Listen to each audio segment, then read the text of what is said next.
À Bamako et partout au Mali, c'est samedi 14 janvier, c'est la fête. Et ce sera ainsi pour tous les 14 janvier à venir. Ainsi, on a décidé à Assimi Goïta pour célébrer la souveraineté retrouvée. Cerise sur les gâteaux, la journée est déclarée fériée, chômée et payée.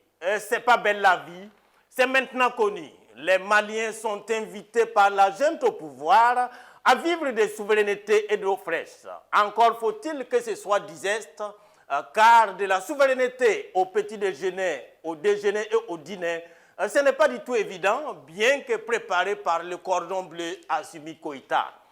Sauf que cet autre férié ne règle en rien les affaires du Mali, encore moins cette souveraineté dite retrouvée. À part bien sûr les fonctionnaires paresseux et aussi que cela renforce l'endormissement du peuple à bout du souffle après plus d'une décennie de tourmentes avec des perspectives sombres tant le bout du tunnel s'éloigne de jour en jour. Mais bon, à la guerre comme à la guerre, si ça permet de garder le peuple loin du vrai débat, pourquoi pas? La souveraineté désigne l'exercice du pouvoir sur une zone géographique et sur la population qui l'habite. Nous dit les dictionnaires. Si l'on s'en tient au dire des dames dictionnaires, on est loin, mais largement loin du compte au Mali.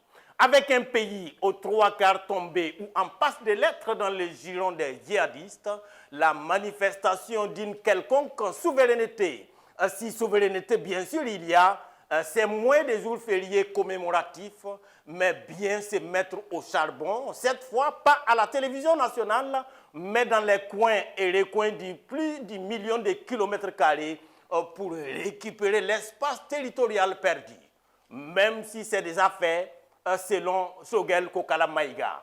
Si les antennes de la télévision nationale, le Premier ministre Choguel Maïga a signifié que son pays a recouvré l'intégrité de son territoire, ajoutant même qu'il n'y a pas un seul point du pays où les forces armées du Mali ne peuvent mettre pied.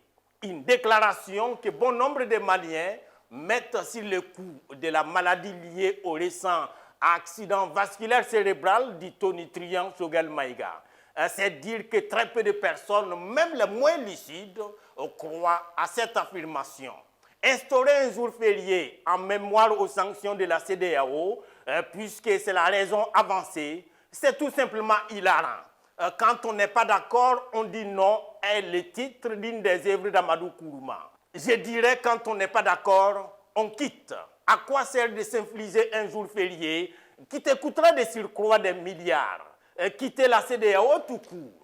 Et ça ne vous coûtera même pas un copec. Mieux, vous serez davantage souverain et là, il y a de la place pour faire 1000 coups d'État par an. Mais tant qu'on va rester dans cette organisation, on pourra faire autant de jours fériés, mais les coups d'État resteront bannis et donc sanctionnables. Les États-Unis d'Amérique, il y a 2 ans, après l'invasion du Capitole, et le Brésil de Pelé, il y a à peine une semaine, ont montré que les putsch, c'est pour les petites armées et rien d'autre. Quant à la souveraineté populiste ou non, nous devons nous résoudre à la chercher ailleurs. Quelques pistes si ma petite voix était comptée. Autosuffisance alimentaire, éducation, formation professionnelle, la liste est ouverte et les commentaires libres. Bonne année 2023. Moins de coups d'État et surtout